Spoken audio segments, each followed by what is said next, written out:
find it strange why Ten Hag buys so many ex-players. Pep and Klopp, is that a talent ID issue? I think he means compared to Pep and Klopp. Liverpool are in trouble if we don't get a top centre-back.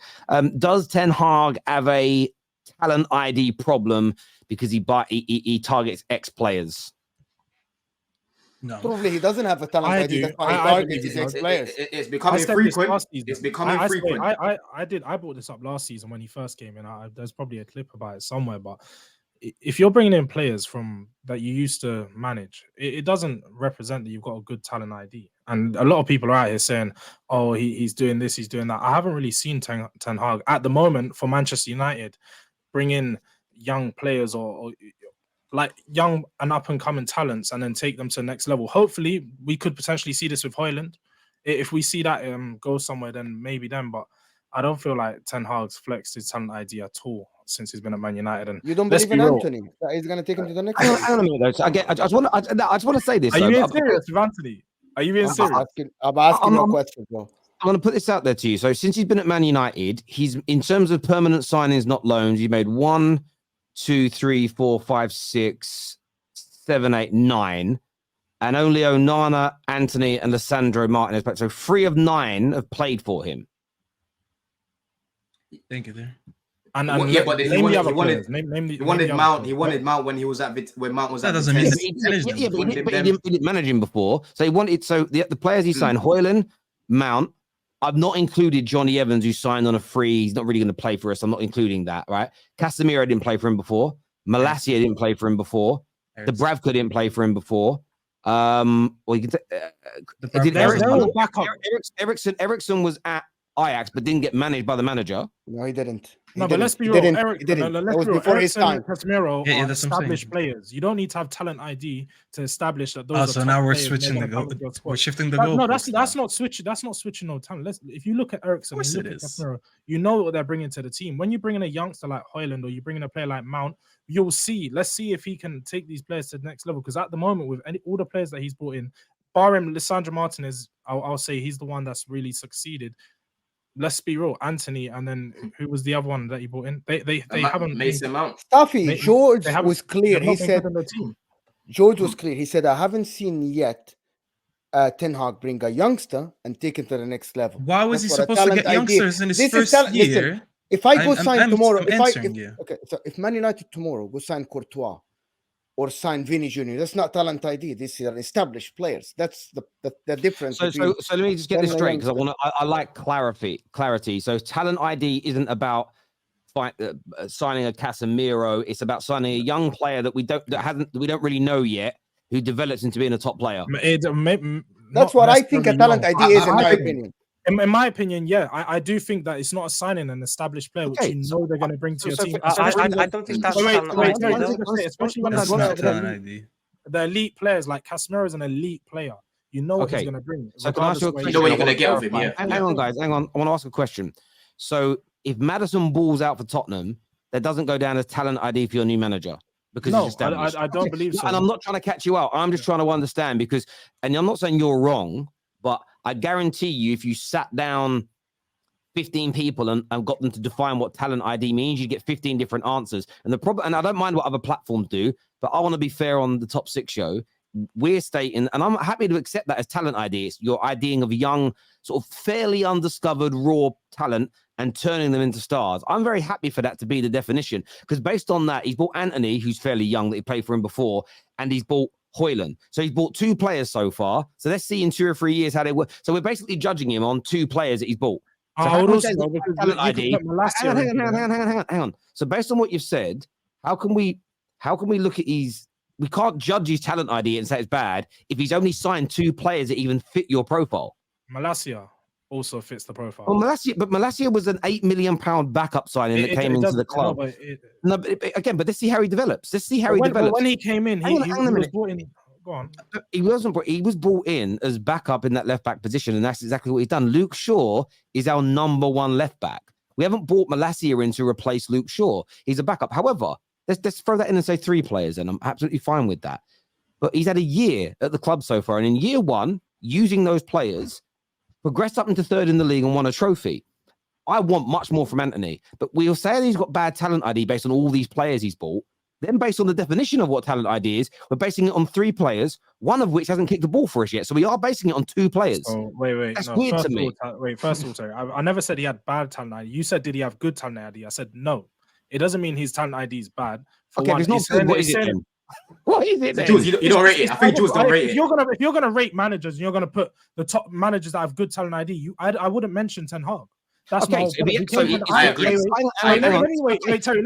want to clarify. So he hasn't got brilliant ID, talent ID. He's not got good talent ID. What comes below? What is he then? Can I just clarify? I'm being consistent in saying that when he's average, like it's saying, when he was at Ajax, he brought through players, a lot of them through the Ajax academy that we all know is an amazing academy. I don't believe that he went out there and scouted a lot of players, which he did. He brought in players like Anthony, who, again, I don't feel like excelled. I don't expect him to do any good in the Premier League. Wait, Anthony Lisandro, the Mexican midfielder. What's his name? I always forget his name. He brought in Terrace from Southampton, and he made him bag in the Champions League. He brought in Sebastian Haller from West Ham, and he made him the second highest goal scorer in the Champions League that season. And everyone was praising him, but he comes to United, and he tries to build a spine his first year. Doesn't go for youngsters because it's not time for youngsters when it's your first year. You got to build a spine. And all of a sudden, we're being questioned, why doesn't he recruit young players? Because it's talent ID. Rom's here says, I think talent ID is recognizing a player that has the attributes that can benefit your team regardless of their profile or age. Perfect, Roms. Thank you. I think I agree with him. I look at talent ID. I don't think talent ID includes, are you able to develop them? Because I don't think that's part of identifying a talent. That is how good you are as a manager at developing. I could identify who's good. Not a chance I could develop them. But talent ID, I think, comes down to, are you able to have a set number of parameters you need to find and find the best option for that within a certain age range, within a certain limited factor of it? That's what. But Tom, does it not need to be applied? Your talent ID needs to be applied into the game. So yes, the players need to develop and they need to show that they are good for the team. I would then say, good. Wait. How's your, just like you can say, oh yeah, Pochettino's talent ID is good because he brought in a player like Ndombele, who's a good player, but it doesn't apply it on the pitch because as good as he is, he's never going to work out for any team. He's a good player, but that doesn't make your talent ID good. Like it needs to be application. So when you're saying, oh, he can identify a player that's good, but it doesn't necessarily need to develop. George, who would you say? Then I would just simply ask, what is the point of the director of football? If the manager's the one identifying the talents, if the manager's the one buying the talents, why the football clubs have a director of football? Ultimately, I believe that the manager can say who they would want, but it's down to the director of football, and you can't judge a director of football by how well the player develops because that is out of their control. So for me, talent ID is how good you are at identifying someone to fit certain parameters. I get what you guys are saying. Just in interest of time here, I just want to move on to some more of these super chats. This says from Colton that says no penny pinching in the Prem, prices won't go down. It's I agree with that. They're definitely not going down. Tell you that. The FA consider replacing Southgate with I always pronounce her name wrong. It's Wenger, the ladies coach. Yeah, the Lionesses coach. I said earlier, just very quick thought on this. I'm up for it. Generally in my life, 2 of my best coaches in kickboxing and my 2 best bosses in my career have all been women. The only people that wouldn't take instruction from a woman need to take a long, hard look at themselves in the mirror. It says a lot about you as a person. This here says, who heard of Amrabat before the World Cup? Only Amrabat I knew played for Watford. A lot of people didn't know who he was because I remember the comments during the World Cup. Tyler Adams can play at CDM and at right back. Better value for money is what Trini Guna has got to say here. He will be injured by Christmas. I agree. I absolutely agree with that. No, but then again, Mo, you've got to look at the issues that have plagued us across the past 3 years. Our midfield, we had numbers, but they were always in the medical room. This Endo fella hasn't missed a game through injury in the past 3 years. I hear that. Donny also says here, the fella that is linked with, Pavard hasn't played. Yeah, we're looking at Pavard, he hasn't played for us. There's another defender we're looking at as well. Is it Todibo? He ain't played for the manager either. So there's a lot of people there's a lot of players that we're linked to or we'd like to. I mean, he wanted Harry Kane as well, and I don't remember Harry Kane playing for Ajax. I don't think. I've just said that so far he hasn't proved it wrong. I'm not saying that he won't do that in the future. I don't think he's going to keep going back to Ajax for players. The original argument, guys, was that he doesn't sign players that.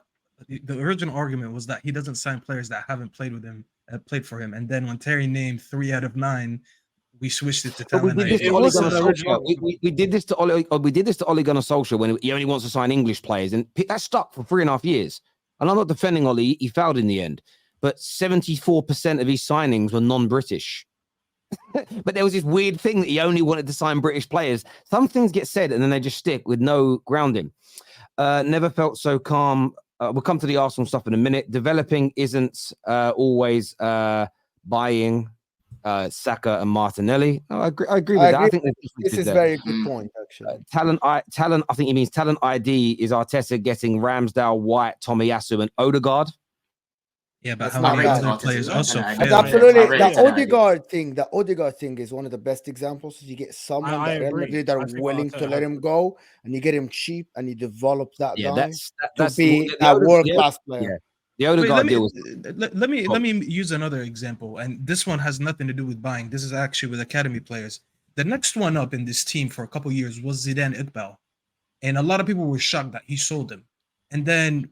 Because I speak from a lot of people from Manchester, they were upset that we got sold. But he was being sold. First of all, he sold him to Utrecht, a club that he has good relations with, because he wanted to promote Kobbie Mainoo instead. Kobbie Mainoo did not play for this team last season. Zidane was always there with the team. He was training with the team. He actually made his debut in the Champions League under Ralf Rangnick. So he was the next one upcoming for a while. And then he got sold, and a lot of people were disappointed. But then we found out is because he actually identified another academy player that he thought was more worth it, had better talent, and he'd rather give him the miss this season over another player. So can we use that as a talent ID thing? Because yes, you didn't buy him, but you chose him over another player that was kind of ahead of him in the ranks. I think you can if he turns out to be a good enough player. Obviously, he's not playing now. In terms of who's he improved since he's been at the club, I'm just going to say Marcus Rashford, and we'll move on to the next subject.